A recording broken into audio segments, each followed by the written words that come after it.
Bismillahirrahmanirrahim. Assalamualaikum warahmatullahi wabarakatuh. Alhamdulillah wassalatu wassalamu ala Rasulillah Sayyidina Muhammad ibn Abdullah wa ala alihi wa sahbihi wa man walah. Teman-teman, kembali lagi bersama saya Muhammad Hizbullah dalam program Bincang bersama tokoh-tokoh yang ada di Institut Ilmu Al-Quran Jakarta. Kali ini kita akan mengajak Anda untuk berbincang-bincang bersama dengan salah satu menjadi idola saya dan juga idola almarhum bapak saya. Dulu saya teringat waktu kecil saya dibelikan kaset sampai sekarang. Saya ingat kaset itu kecil dan gambar beliau dan juga lambang piala untuk diputarkan ke saya. Dan saya tidak menyangka bahwa hari ini saya akan bertemu dengan beliau. Beliau adalah Ustazah Dr. Hajah Maria Ulfa. Assalamualaikum, Ibu, sehat? Waalaikumsalam warahmatullahi wabarakatuh. Alhamdulillah sehat. Terima kasih sudah meluangkan waktunya untuk kita ngobrol-ngobrol seputar tentang Ibu ini. Saya akan lebih banyak mendengar terkait dengan bagaimana sih pengalaman Ibu sebagai Qori'ah internasional. Perlu kita ketahui bahwa, dan saya yakin para pendengar dan juga para penonton yang ada di YouTube IIKI Jakarta tentu mengenal siapa beliau. Beliau adalah Qori'ah internasional dan satu-satunya Qori'ah pertama perempuan di Indonesia. Dulu sekitar tahun 1980-an. Kalau kita ke kampung itu yang dikenal Qori'ah itu cuma dua, terutama di kampung saya di Lombok. Yaitu Muammar ZA, Haji Humaydi 3, mohon maaf, dan untuk perempuannya Ibu Maria Ulfa. Ya. Baik, kali ini kita akan langsung mendengar dari Qori'ah legendaris Indonesia dan bahkan dunia. Ketika saya searching di Google, bahkan banyak tokoh-tokoh luar negeri yang sangat terinspirasi oleh Ibu Maria Ulfa. Ibu, silahkan ceritakan dari awal. Mungkin gak akan cukup di sini, tapi maksudnya gimana sampai bisa masuk tertarik ke dunia Qori'ah sehingga sampai menghantarkan kepada puncak tertinggi di dunia perqori'an. Ya, terima kasih Ustadz Hizbullah. Assalamualaikum warahmatullahi wabarakatuh. Waalaikumsalam warahmatullahi wabarakatuh. Ya, alhamdulillah Allah Subhanahu wa taala mentakdirkan saya ya bisa sampai sekarang bisa berkhidmah untuk Al-Qur'an. Alhamdulillah. Yaitu kalau kita runtut itu sebenarnya itu motivasi dari ayah saya. Jadi saya dulu juga nggak ada bercita-cita ingin jadi ini, jadi yang penting jadi orang berguna gitu aja. Tapi orang tua nampaknya mengarahkan betul bagaimana supaya saya itu bisa baca Al-Quran dengan baik gitu. Jadi yang saya masih kecil belum kenal huruf tuh, orang tua membeli ini apa pick up. Dulu tuh nggak ada alat-alat seperti sekarang canggih ya. Pick up gitu yang ada piringan hitam. Oh iya. Piringan hitam itu terus saya dipanggil sini duduk, terus diperdengarkan Al-Quran bacaan. Ini Ustazah Sayyidah Ahmad. Dulu sebelum kita di Indonesia banyak juga ya juara-juara. Ustazah Sayyidah Ahmad itu dari Indonesia apa dari Indonesia? Dari Indonesia. Jadi saya terinspirasi Sayyidah Ahmad itu karena orang tua saya membelikan pickup tadi itu. Waktu itu saya masih kecil, belum kenal huruf, masih TK 0 besar. Terus mendengarkan bacaan Ustaz Sayyidah Ahmad surah Al-Mu'minun. Qad aflahal mu'minun itu sampai satu makra gitu. Nah, terus orang tua saya beli lagi ini yang Mesir gitu. Diputarkan Syekh Abdul Basit Abdul Somad. Syekh itu Abdul Basit. Banyak ada Al-Muluk, ada sampai kamu harus bisa ini sampai hafal gitu. Jadi dengarkan aja tiap hari. Mohon maaf, itu murotal apa nagom waktu itu? Nagom. Oh, nagom. Nagom. Jadi nggak ada yang murotal kecuali Syekh Mahmud Khalil Al-Khusari. Nah, itu nggak, beliau juga bacaan tahqiq gitu yang ada surah Ar-Rahman dan Al-Hujurat. Nah, itu yang Ar-Rahmanu 'allamal Qur'ana khalaqal insana. Nah, itu kan terkenal sekali ya waktu itu. Saya kalau dengar itu ya Allah ingat waktu masih kecil diputarkan ayah saya itu. Jadi sama Al-Hujurat terus itu jadi saya tuh banyak apa ya hafalan-hafalan makro dari belajar disuruh ayah saya mendengarkan itu. Nggak ngerti apa belum bisa baca ini apa. Sekarang kan ada Iqra ada itu. Ya paling hijaiyah aja pakai turutan Baghdadi itu ya itu aja kalau ngaji kan. Jadi kalau berarti pertama sebelum ngaji itu udah duluan mendengarkan. Sejak TK. Sejak TK gitu. Jadi yang memberikan pengaruh pertama bagi seorang qari'ah legendaris Ibu Maria Ulfa adalah ayahanda. Ayah. Diputarkan lagu-lagu yang dari Syekh siapa tadi? Syekh Abdul Basit Abdul Samad dan dari Syekh Indonesia Mahmud Khalil Al-Qasari. Jadi dari Indonesia Ustazah Sayyidah Ahmad gitu. Guru saya belajarnya melalui itu. Saya kan Ustazah Ahmad kan orang Jakarta, saya kan di Lamongan di kabupaten. Jadi belajarnya itu kita dengar tiap hari. Terus ada lagi ini ada baru Ustazah Sayyidah Ahmad Luqman dan surah Luqman dan surah Maryam gitu ya. Kaf ya ain satu itu ya Allah. Saya ikut persis seperti apa yang ada di kaset itu. Tapi ya itu hafal semuanya tapi enggak tahu bacaan. Enggak tahu bacaan. Baru alif ba ta saya belajarnya kan. Itu. Terus ini tinggal ngajinya murotal yang apa harus menghatamkan Al-Qur'an ya saya itu. Setiap malam itu saya diantar ke ibunya yang depan rumah tuh yang kemudian jadi mertua saya. Ibunya itu. Ya. Jadi saya baca Quran kepada beliau sampai khatam itu untuk melancarkan bacaan. Memang itu harus seiring sejalan. Kita nggak bisa berirama manakala belum membaca murotal secara lancar. Tapi waktu itu memang nggak tahu ya saya kok bisa aja gitu baca terus. Saya juga nggak mengerti apa suara itu bagus apa enggak, saya nggak paham. Orang tua saya udah kelas 1 SD diikutkan MTQ, ada MTQ apa ya memperingati 17 Agustus gitu dia. Itu pertama kali dulu diikuti oleh seorang Ustazah Maria Ulfa. Pertama saya belum pakai gini masih SD pakai rok biasa gitu terus apa ikut pakai kerudung diikutkan ayah saya terus enggak tahu pas diumumkan itu juara 1 saya itu. Makroknya apa yang sudah saya pelajari itu dari kaset. Yang dengar dari kaset. Iya.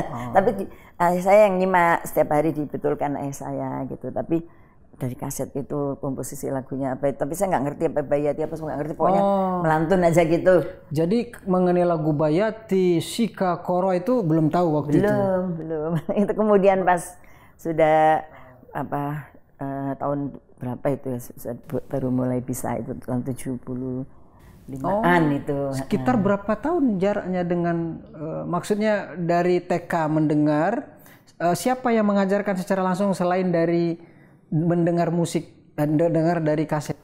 Itu jadi setelah itu memang di rumah saya itu ada apa ya ayah saya itu mengumpulkan remaja-remaja di Kota Lamongan tuh dikumpulkan di rumah saya setiap habis maghrib tuh. Jadi bukan seminggu sekali, setiap habis maghrib itu ada pengajian yang mengajar Mbak Yu saya gitu. Ya tilawah Al-Quran. Saya masih kecil ikutan aja, tapi ya istilahnya apa anak bawang itu enggak itu pokoknya dengerin terus gitu. Jadi sampai itu juz amma itu sampai hafal itu diiramakan dilakukan sama dari amma ya tasal. Di apa ada iramanya mujawad bukan murotal. Mujawad. Jadi karena setiap malam kan jadi anak-anak remaja terus suatu saat itu ada kalau memperingati Maulid Nabi diadakan lomba remaja-remaja putri tadi itu terus lagi-lagi saya kalau ayah saya daftarin lagi saya takut karena anak-anak itu sudah bisa melihat Quran kan saya lihat Quran ya begini aja tapi nggak ngerti pokoknya yang penting melantun gitu. Jadi unik waktu itu ya. Terus saya dapat juara juga tuh. Takut, aduh nanti kalau dites gimana takut. Disuruh baca nggak bisa soalnya gitu. Itu usia berapa kira-kira? Kelas 1 SD. Sekitar 6 sampai 7 tahun. Ya, jadi hafalan aja. Saya itu biasanya juz amma juga apa? Tahu tempatnya ini Anas ini tapi ya, gini-gini aja ditunjuk pakai ini kayu kecil itu gini-gini tapi ya tapi nggak tahu secara rinci, tapi apal gitu. Itu usia 7 tahun, lebih dulu tahu lagu, sering terbiasa dengar lagu daripada mengetahui secara teks bunyinya. Itu sampai usia berapa? Kemudian nah berarti Bapak itu seorang qori, Ibu ya? Iya, tapi ya ayah saya tuh suka sholawat. Karena gini, ayah saya tuh, saya mungkin tahu saya itu ada bakat gitu ya. Jadi kalau pagi itu saya diajak sebelum subuh, ayah saya kan bikin langgar gitu, musolah gitu. Ya, musolah. Langgar wakaf Haji Mudhafar itu ayah saya itu bikin gitu. Di kampung saya sekarang masih ada tuh. Nah, itu ada menaranya kecil, terus saya diajak naik tangga itu menara, terus nggak ada mic, nggak ada sound system, tapi langsung corong besar yang trompetnya itu loh, apa ya, saksofonnya drum band abri itu kan, aduh, pasang situ tuh saya suruh berdiri. Ayah saya tarhim, membawakan tarhimnya Syekh Mahmud Khalil Al-Qasari yang As-salatu wassalamu alaik. Itu ayah saya bagian itu. Terus turun, sekarang kamu baca Quran sambil nunggu waktu gitu tuh. Saya naik baca, nggak ada lampu, yang gelap di menara itu. Pas itu rupanya orang-orang pada dengar. Pagi-pagi hari itu dengar suaranya Maria Ulfa itu ada di langgar itu malam pagi-pagi subuh. Itu subuh bukan maghrib. Bukan subuh. Sebelum subuh berarti udah terbiasa dari kecil untuk ayah saya tuh, saya dipijit saya bangun. Nah itu diajak pergi ke musola itu. Kalau pagi itu harus bersuara supaya nanti suaranya bagus gitu aja taunya. Itu memang bener sih. Kalau teori kita suara, teori vokal, lagu, teknik pernafasan harus latihan tiap pagi. Nah itu rupanya saya itu begitu, tapi nggak cerita. Saya ingin kamu jadi ini, nggak pernah cerita, dia aja. Itu usia itu masih kecil ya. Terus gimana Ibu sampai kemudian bisa mengaji, kemudian belajar qori'ah? Berarti Ibu ini murni mendengar, mendengar melalui kaset. Kemudian gimana ceritanya sampai kemudian terus sama kakak saya tadi, Mbak Yu saya tuh yang ngajari, tapi ikut aja, bukan ngajari saya pribadi gitu, secara umum. Terus paman saya juga ngadain, paman saya suaranya bagus juga, qori juga. Terus saya ikut ke paman saya, ayo ikut ke paman Anwar namanya, Anwar Subhanallah, masing-masing mengadakan kegiatan seni baca Al-Quran di kampung-kampung itu. Saya diajak ke sana ayah saya tuh ngajak terus kemana gitu. Kalau saya nggak mau itu dimarahi, dan itu. Tapi untuk ngajinya melancarkan ini kepunyai tadi, sambil diajari tajwid, sambil diajari ini, lama-lama saya bisa jadi tahu huruf itu ya, langsung belajar ini langsung. Jadi nggak belajar Iqra gitu nggak. Tapi awalnya beliau buka ini baca yang ada di turutan, namanya turutan tuh. Ada ikutin. Setelah hijaiyah terus ada digandeng hurufnya, anakum ainakum unakum, dia lakukan gitu. Itu. Nah itu ya lama-lama bisa, akhirnya itu aja gitu. Terus setelah kok di kabupaten juara 1, ayah saya manggil. Itu usia berapa yang di kabupaten? Tadi kan usia 6-7 tahun. Ya kelas 4. Kelas 4? Kelas SD. Udah tingkat kabupaten? Ya, tingkat kabupaten. Nah, terus itu guru agama saya yang mengikutkan di situ. Terus udah begitu. Nah, terus tahun berapa ya? Pokoknya mulai tahun 6, setelah Gestapo tahun 67 ya. Yang 4 SD kan tingkat kabupaten. Apalagi Ibu setelah itu Ibu mengikuti? Ya setelah itu ini ayah saya tuh memanggil guru. Memanggil guru. Jadi itu usia berapa Ibu? Maaf. Itu usia masih SD juga. Masih ya? SD. Masih ya antara kelas 4 kelas 4 itulah. Kelas 4 itu. Dan itu ada guru dari pondok pesantren yang memang diminta ayah saya untuk ngajar kitab macam-macam di langgar tadi tuh, di langgar, terus dipanggil ke rumah privat gitu ngaji sama Ustadz Arif itu, terus diajari. Ustadz Arif namanya? Ya itu belajar tajwid saya diperdengarkan, nanti dikritik. Tapi kebetulan beliau juga suaranya bagus. Terus Kalau saya baca salah dibetulkan, pokoknya gitu aja. Itu bagian khusus tajwid berarti beliau ya. tajwid. Maksudnya yang memperbaiki ibu dari sisi tajwid. Ya, kalau yang Mbak Yu saya tadi iramanya. Oh, irama nagomnya. Tahsin. Sehingga sama beliau. Terus waktu itu ada tahun 68 gitu ya. Saya kelas 6 SD Pak. Ada MTQ provinsi. Kelas 1.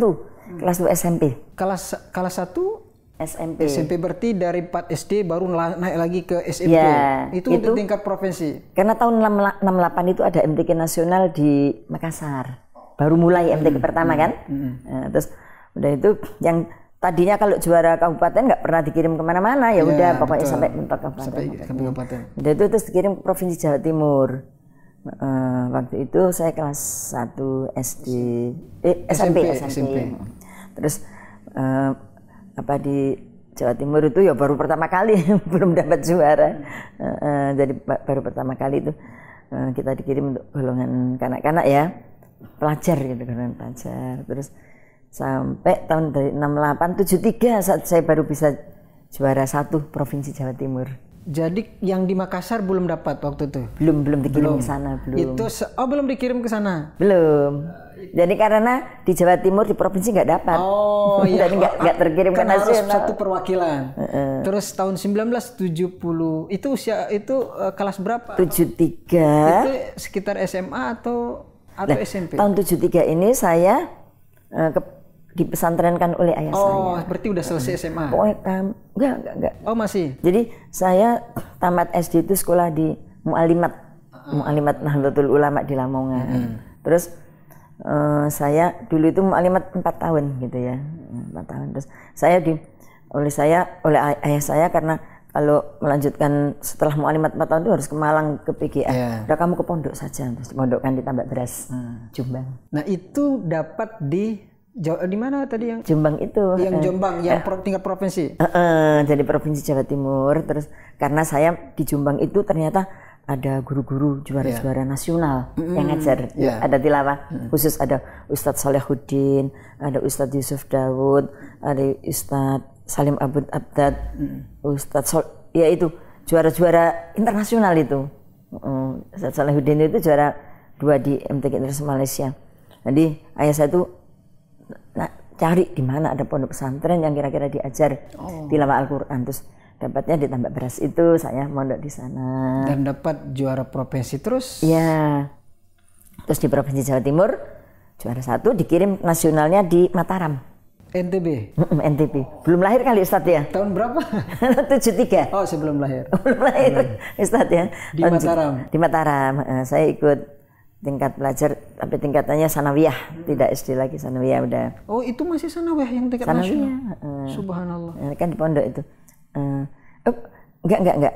Bukan sama ya, tingkat pelajar. Saya udah aliyah. Oh, udah aliyah. Karena tadi kan katanya mau ke itu SMP, mau ke Makassar nggak jadi kan. Berarti ini udah aliyah. Ya, udah aliyah tahun 73 kan? Ya, tahun 73. Terus di nasional itu nggak dapat. Nggak dapat juara. Ya, jadi karena nampaknya itu sebenarnya kalau potensi menurut guru saya bagus, tapi mentalnya suka grogi gitu. Jadi memang kalau kita ikut lomba MTQ itu harus punya mental yang tangguh. Jadi saya takut.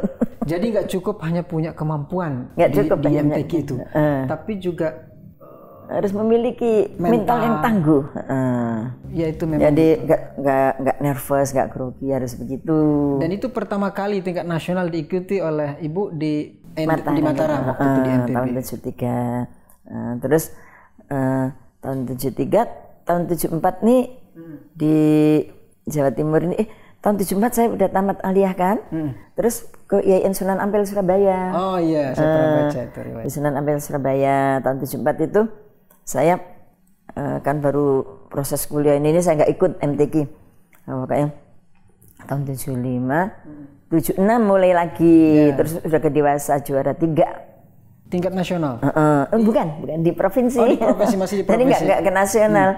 Itu tahun 74. 76. Terus 77 itu IIKI dibuka. Terus saya jadi terus ke IIKI, melanjutkan Kebetulan orang tua saya meninggal dua-duanya udah. Tahun 1977. Ya, Ibu, meninggalnya bapak. Meninggalnya bapak 74, meninggalnya ibu 77 gitu. Terus dan kalau ada ibu mungkin saya nggak boleh ke Jakarta ya. Nanti saya dengar iki dibuka itu, terus saya diantar kawan saya, anaknya guru saya mengantarkan ke Jakarta. Terus didaftarkan di IIKI, ketemu Pak Ibrahim Hussein. Sebenarnya IIKI udah berkuliah 3 bulan, saya terlambat. Tahun 7 itu saya terlambat 3 bulan. Kata Pak Ibrahim Hussein, saya dites, disuruh ngaji ini. Terus udah diterima kamu gitu.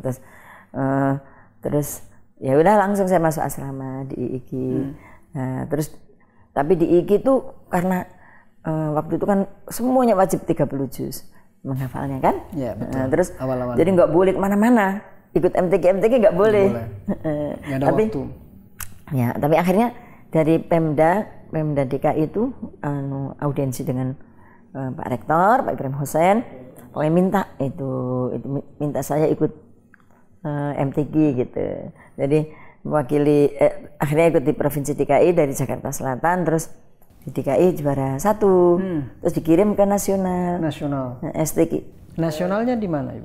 Kebetulan di Jakarta. Oh, di Jakarta. Karena mulai diadakannya STQ yang pertama. Oh iya betul. Kan? Itu tahun berapa? 78. Iya, sekitar 78 79 ya. Terus tahun 78 itu saya dapatnya di nasional juara 3. Jadi dapatnya juara 3. Nah itu tahun 79 di provinsi turun lagi juara 2. Itu di DKI, sehingga nggak dikirim ke nasional. Waktu tingkat nasionalnya di Semarang. Terus tahun 80 ikut lagi juara 1 lagi di Provinsi DKI. DKI berarti diutus sekarang ke nasional. Ke nasional pas dapatnya STQ lagi di Jakarta lagi. Oh, di Jakarta. Nggak ke daerah. STQ lagi. Nah, pada saat tahun 80 itu juara 1. Gitu. Juara 1 tingkat nasional di DKI Jakarta tahun 1980. Utusan DKI, tempatnya di Jakarta. Terus dikirim ke MTQ internasional. Tahun 80 juga, hanya beda bulan gitu. Terus di sana itu padahal yang ikut itu yang juara-juara top pokoknya topnya orang Malaysia. Ini alhamdulillah dapat juara 1. Padahal susah untuk meraih juara 1 itu. Sebentar Ibu, dari 1980 dikirim tingkat internasional di Malaysia. Ya. Di Malaysia waktu itu Ibu ya. Itu tahun 1980 mewakili Indonesia. Dan itu langsung dapat juara 1. Juara 1. Dan itu berarti dari seluruh dunia, perwakilan dari berbagai. Iya, seluruh dunia gitu. Tapi memang kalau yang saya rasakan malah lebih berat di Indonesia. Gitu. Kalau di internasional itu yang berat itu beberapa negara aja. Malaysia itu berat, termasuk Brunei itu bagus bacaannya. Kalau yang lain tuh bacaannya kebanyakan model murotal. Gitu. Padahal ini yang dipilih yang menjawab ya. Makanya yang bagus-bagus itu negara ASEAN, Filipina, Thailand, Brunei, Malaysia. 4 ini selalu yang juaranya itu selalu dari 4 ini. Tapi yang sering itu tuan rumah Malaysia gitu, juara 1. Istilahnya kalau juara 1 di Johan. Kalau juara 2 naib Johan gitu. Kalau juara 3 urutan ketiga gitu. Subhanallah. Nah, setelah di sana memang Indonesia gini, kalau udah di internasional juara 1 nggak boleh ikut lagi, ngasih kesempatan yang lain. Karena Indonesia itu banyak ya. Banyak Korea itu. Nah, waktu itu saya dengan Nanang Kosim. Oh iya. Nanang Kosim juara 2, naib Johan. Terus putrinya saya juara 1. Gitu. Terus kalau Pak Amar tahun berikutnya. Berarti tahun 1980 itu memang menjadi saksi sejarah di Indonesia pertama kali. Makanya tadi saya bilang Korea pertama yang dimiliki Indonesia terbaik 1 tingkat dunia, yaitu Ustazah Maria Ulfa. Nah itu kalau itu Malaysia berarti sekali Bu ya, bukan 2 kali? Iya sekali. Karena saya pernah baca sebagian 2 kali gitu, berarti baru sekali Bu ya, maksudnya saya kira 2 kali ikut lomba dan 2 kali juara gitu. Ya sekali. Nah untuk ini juga Ibu, itu kan zaman tentu ini juga tidak bisa dipungkiri ya, perempuan Korea bagi masyarakat Muslim itu masih banyak yang mempertanyakan apa tantangan Ibu sebagai qari'ah mendunia. Ada nggak tantangan-tantangan yang dihadapi? Iya, saya pernah diundang ketika juara itu kan diundang di Kuwait, tampil di Kuwait kan, gitu. Terus di sana itu saya dengar kalau perempuan itu, kecuali anak-anak ya, kalau anak saya kan waktu itu udah dewasa ya, peserta dewasa. Terus saya tanyakan apakah boleh ini, kan saya baca istilahnya baca apa ya, penghormatan gitu, baca penghormatan pembukaan. Jadi nggak ikut lomba lagi di Kuwait itu baca pembukaan. Terus katanya kalau orang ajam itu boleh, yang nggak boleh orang Arab. Itu tahun berapa Ibu di Kuwait itu? Tahun 81. Setelah menang di Malaysia. Diundang ke Kuwait. Terus setelah itu tahun berapa itu saya diundang oleh MESA. Oleh? MESA, Middle East Studies Association, Kajian Timur Tengah. Iya, betul. Mengundang, jadi bukan yang itu ya, yang mengundang dari Canadian Congress, Islamic Congress. Itu Kanada mengadakan ada Islamic Congress Kanada gitu, mengundang kita untuk baca di sana di Kanada, keliling nanti ke provinsi-provinsi gitu ya, ke negara-negara bagian. Nah, terus kalau yang lain tuh nggak ada masalah, tapi ada satu negara bagian yang ini apa, waktu itu kalau nggak salah di Toronto. Terus itu perempuan-perempuan sana tuh nggak boleh, mamnu, haram, ada sautul mar'ah. Ya itu haram. Jadi waduh, terus maaf pokoknya panitia itu tidak bisa tampil di sini karena apa itu, perempuan-perempuan pada protes gitu, nggak boleh. Yang justru yang protes itu yang perempuan malah nggak boleh gitu. Terus masya Allah ya, nggak apa-apa, nggak tampil nggak apa-apa, saya bilang gitu. Tapi kalau di tempat lain boleh. Hanya itu satu organisasi yang agak ekstrim mungkin ya, nggak membolehkan karena dianggapnya suara perempuan itu aurat gitu. Baik, kenapa saya tanyakan itu, karena itu kan menurut saya di tahun-tahun 80-an itu kan masih fikih kita belum begitu terbuka ya. Mungkin ada yang masih mempertanyakan, tapi justru Ibu memberikan sebuah gebrakan bahwa ternyata Indonesia punya qari'ah terbaik dunia gitu, seperti Ibu gitu. Nah itu maksud saya, itu berarti tantangan justru dari luar Bu ya, ketika di mana tadi? Di Toronto. Di Toronto bahwa nggak boleh karena dianggap aib atau aurat. Iya, aurat. Gitu. Nah kemudian pertanyaan saya juga Ibu, apa sih yang menjadi kunci nih bagi para MTQ sekarang?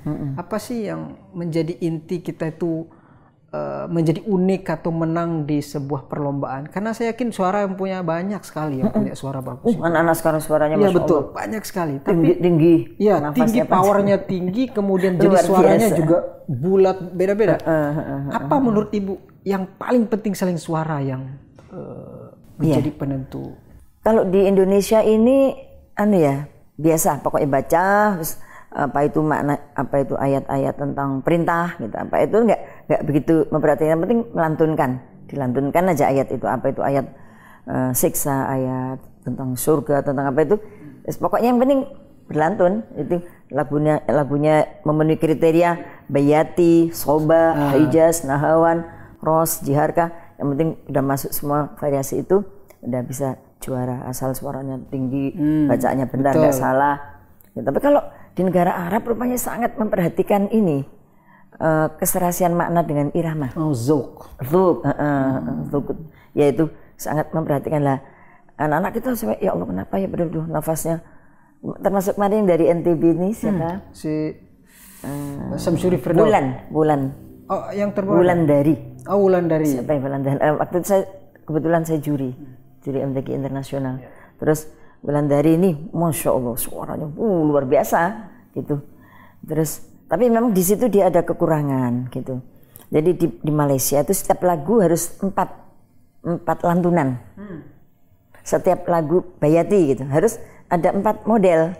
Nanti misalnya koror. Nah, kalau bayati sudah betul sih. Cuman pas giliran hijaz udah terbiasa di Indonesia cuma 3. Hijaz asli, kemudian Hijaz, Karkur itu. Padahal di sana harus ada satu lagi, harus 4.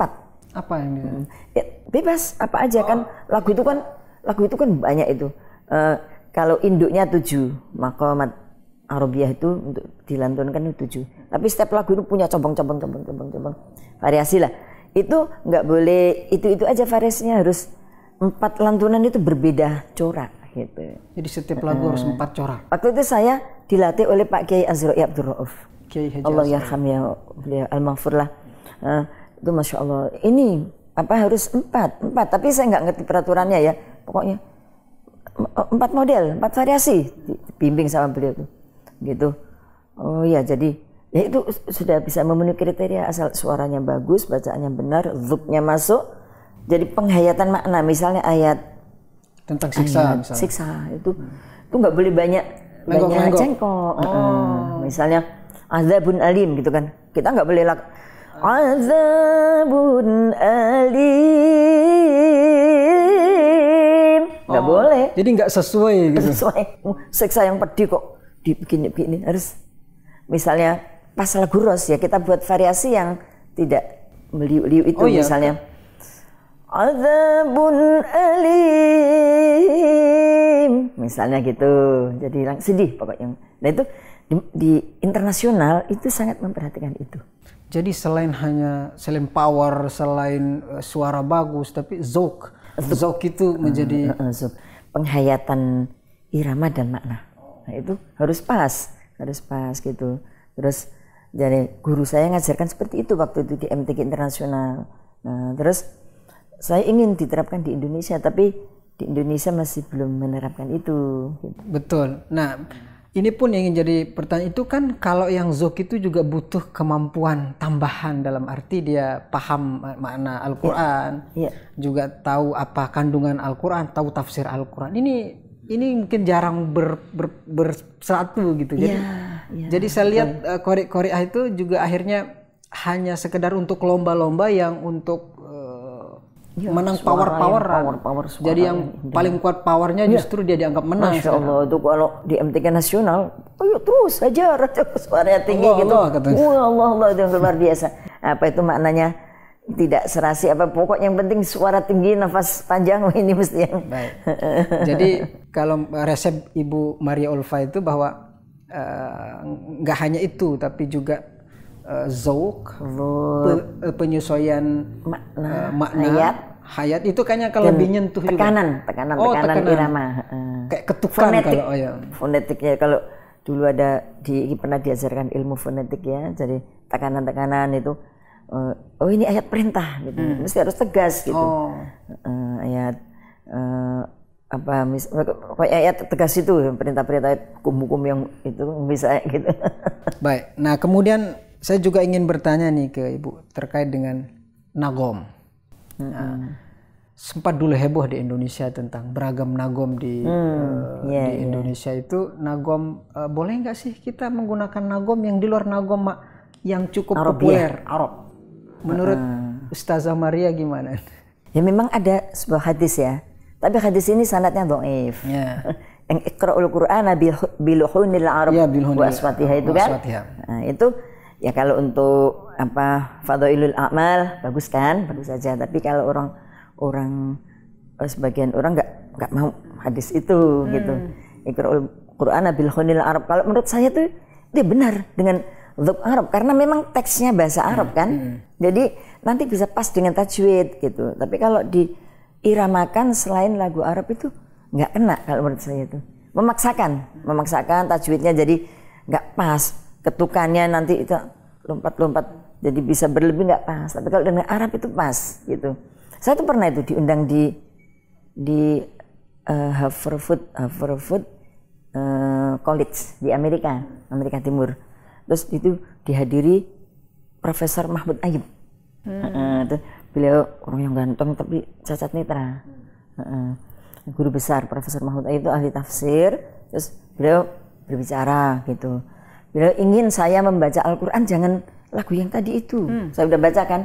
Itu kan biasa itu. Saya ini kan musisi. Waktu kecil itu pintar main biola gitu. Ya itu lagu-lagu itu saya maunya khas Indonesia. gimana lah khas Indonesia juga bingung juga ini. Jawa. Jawa lagu kayak nembang itu kan. Terus saya sempat nyontohkan kalau di sana itu banyak etnis Indonesia, itu nggak ada khas Indonesia apa, adanya lagu Sunda, lagu Jawa, lagu Melayu, lagu gini. Contohnya Jawa gini. Seperti yang dulu ada baca di istana. Iya betul. Yasir Arafat yang Yasir dari Arafat. Jogja ya waktu itu ya, baca surah An-Najm kan. Nah, saya contohkan itu. Beliau senang. Itu yang saya harapkan. Ngomong bahasa Arab, bahasa Inggris kan, ada penerjemahnya. Terus itu yang seperti itu bagus sekali. Beliau sangat mengagumi dengan lagu itu tadi gitu. Nah, dia memperkenalkan diri saya itu gurunya Ustadz Alwi Shihab di Philadelphia University. Gurunya Amin Rais. Beliau cerita gitu, Pak Amin Rais katanya. Jadi beliau itu dari Philadelphia gitu. Terus saya datang jauh-jauh. Saya ini hanya ingin mendengarkan bacaan khas Indonesia katanya gitu. Jadi lagu-lagu yang Jawa itu, tapi gini loh, Ustaz saya.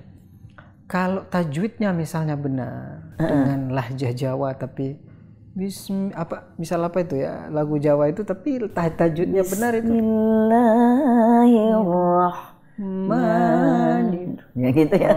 Itu kan dipaskan gitu, dipaksakan. Tadi ya aneh gitu, memang aneh. Tapi memang dulu tuh ya, saya tuh waktu kecil pernah mondok di pesantren Langitan. Guru saya kalau baca kitab itu pakai lagu gitu. Oh, Jawa. Jawa. Waktu itu saya belajar ta'lim tuh dilaguin pakai lagu Jawa gitu kan. Teksnya kan Arab tuh, ta'lim ya gitu.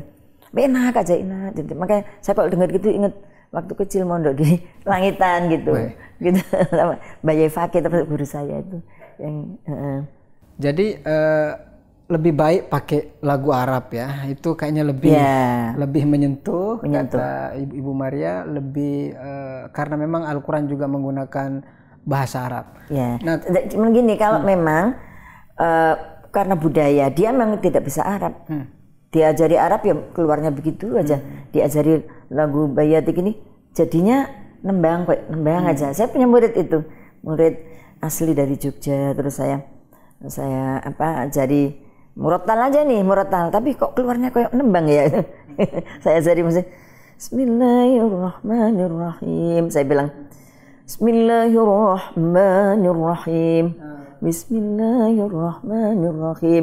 Memang zupnya tuh udah zup Jawa, sejak kecil itu yang didengar itu alunan Jawa gitu, alunan nembang itu. Jadi nggak bisa gitu. Nah, kalau itu ya nggak apa-apa gitu.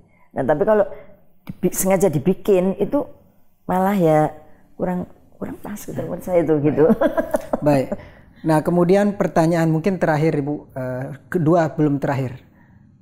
Lagu apa yang paling Ibu sukai dari lagu ya? Lagu-lagu misal Rosika, Jiharka atau apa yang Ibu paling, ya kan pasti itu Bu kan ada orang-orang tertentu yang sukanya bagian ini. Menurut Ibu apa?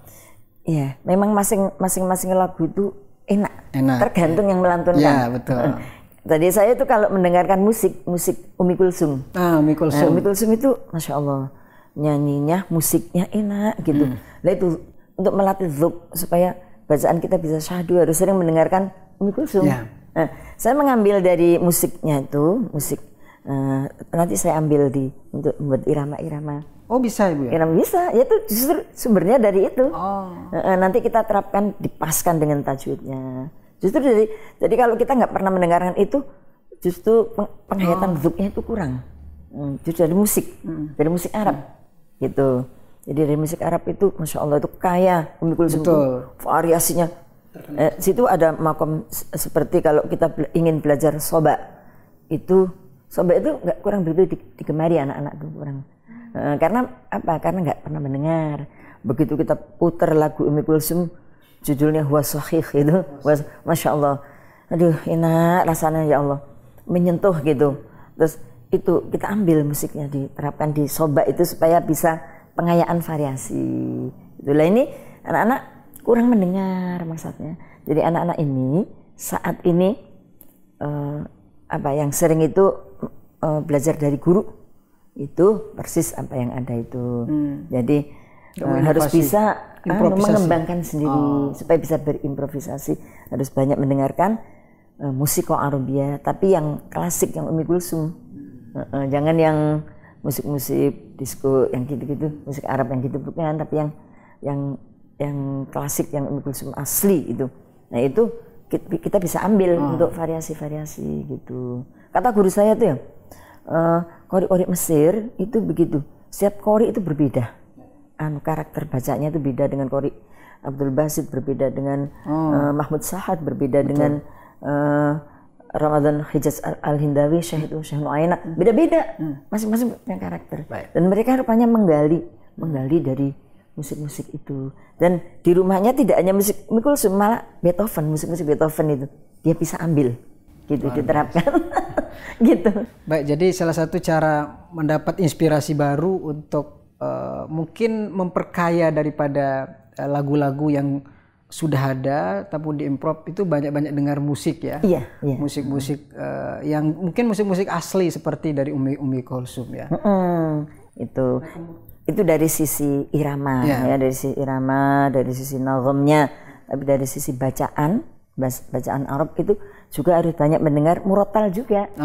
Itu untuk lahja Arabia. Kekurangan rekomendasi kita dari Ibu untuk para penonton kita. Itu kalau pengalaman saya ya, saya tuh selalu sejak kecil diperdengarkan orang tua saya, Syekh Mahmud Khalil Al-Quswari itu fasahnya bagus dan itu menjadi acuan dunia. Mahmud Khalil Al-Quswari itu bacaan tahqiq ya, saya nggak banyak ya di Ar-Rahman sama Al-Hujurat itu.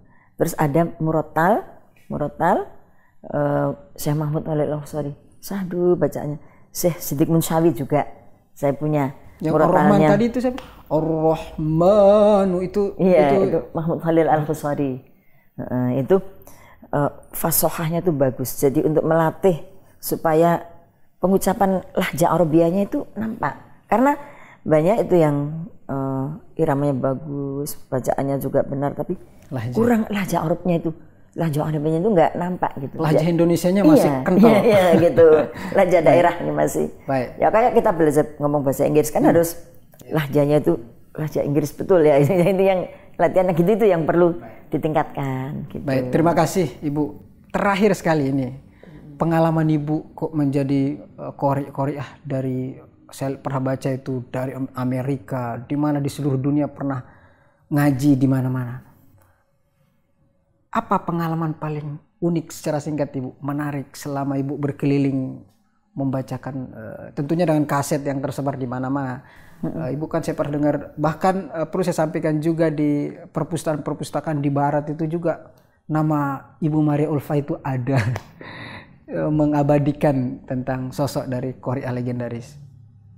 Bisa diceritakan Ibu? Bahkan beberapa waktu lalu juga pernah di Washington DC. Untuk yang Mesa itu tadi yang undang Mesa. Iya, di Mesa. Ada pengalaman paling unik di negara mana Ibu? Paling unik itu ya di Washington DC itu bagus. Waktu itu kita kan di Hotel Marriott tinggalnya, terus itu para kebanyakan ya profesor-profesor, terus yang masih studi. Saya ketemu dari Indonesia waktu itu Mbak Busri marhumah Busri Mulyati ya. Itu kan beliau kan lagi kuliah di McGill kan. Datang itu karena itu banyak kajian Timur Tengah banyak. Jadi satu sisi ada tentang tilawah Al-Qur'an dan perempuan gitu masuk di situ. Lah di situ tuh saya berkolaborasi kan dengan Profesor Michael Sells. Waktu itu nanti saya baca Quran, beliau yang sari tilawahnya. Beliau bukan Muslim. Itu ya Allah, beliau sampai apa itu hasil dari penampilan itu dia bikin satu buku. Subhanallah. Iya, saya pernah satu buku. Terus makanya di situ ada orang yang membuat 500 Muslim berpengaruh itu, yang saya kan masukkan itu. Nah, itu setiap tahun mesti berganti itu siapa yang masuk. Terus, alhamdulillah itu sejak tahun 2009 sampai kemarin itu ada terus di situ. Dapat. Nah, itu, ya Allah masuk lagi saya juga. Jadi termasuk Prof Michael Sells itu beliau yang sari tilawah, terus sama Natana, siapa lupa namanya yang dari Belanda itu ya. Terus jadi apa beliau, ya Allah begitu bagus beliau yang saya baca itu surah asyam wasyam siwadduha wal qamari idza talaha, itu masya Allah orang-orang pada senang mendengarkan itu saat itu, terus dia sari tilawahkan, jadi itu alhamdulillah itu banyak mendapat sambutan itu yang luar biasa. Pada saat di Washington DC, itu paling unik ya, paling unik. Terus di Jepang juga di Tokyo, di Kyoto itu yang ngundang Kyoto Islamic Center GIC. Itu mengadakan pengajian orang-orang termasuk putri-putri Jepang yang muslimah yang mualaf ya banyak. Terus orang-orang Turki, orang pokoknya Timur Tengah banyak yang studi di sana. Itu kita disuruh pidato dulu, terus itu baca Quran gitu. Terus orang-orang pada senang bacaan itu lagi, itu saya jadi senang kalau audiens itu mengagumi bacaan-bacaan kita. Baik, terima kasih Ibu Maria sudah sebenarnya kalau kita ingin dengar beliau rasanya tidak cukup dalam waktu 1 jam ini. Tapi nanti teman-teman kalau ingin mendengar lebih dalam dan juga ingin mendengar langsung beliau, saya yakin udah banyak di YouTube, bisa dilacak, dicari tentang dan beliau juga aktif kebetulan beliau adalah mendirikan Baitul Qura, ya. Pesantren Baitul Qura yang khusus ada yang berbakat, khusus yang advance juga. Jadi orang udah ada dasar itu bisa. Dan mudah-mudahan nanti bisa bergabung. Dan kalau ingin ketemu dengan Ibu juga langsung belajar di Institut Ilmu Al-Quran Jakarta. Beliau juga pertama kali saya juga bergabung di IKI Jakarta dulu juga atas pertama kali dulu Ibu yang wawancara saya. Oh iya, waktu saya masih di Dekan Fakultas Usuluddin. Waktu beliau menjadi Dekan Fakultas Usuluddin. Saya sangat nervous. Ini orang yang sangat saya kagumi, terus dia wawancara saya. Ini Masya menjadi hal luar biasa. Terima kasih Bu. Semoga sehat selalu dan memberikan inspirasi buat umat Islam. Tidak hanya di Indonesia tapi juga umat Islam di berbagai belahan dunia. Terima kasih. Mohon maaf atas segala kekurangan. Kita nanti akan kembali lagi dalam sesi-sesi berikutnya bersama dengan tokoh-tokoh dari Institut Ilmu Al-Quran Jakarta. Terima kasih. Sekian. Wassalamualaikum warahmatullahi wabarakatuh. Waalaikumsalam warahmatullahi wabarakatuh.